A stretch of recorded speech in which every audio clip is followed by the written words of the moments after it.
สวัสดีค่ะทุกคนအားလုံးပဲမင်္ဂလာပါဒီနေ့မှာတော့ဂျူနဲ့တူတူပါရီလေးလာကြမလဲလိုက်ကြည့်လိုက်ရအောင်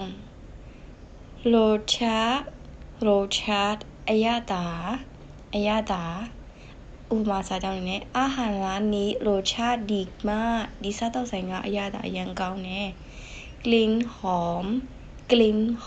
อันน่ามวยတယ်คนทำกับข้าวอะไรกลิ่นหอมมากมีบอกชันนี่เลยอันน่ามวยนี่ล่ะเว้คืนไป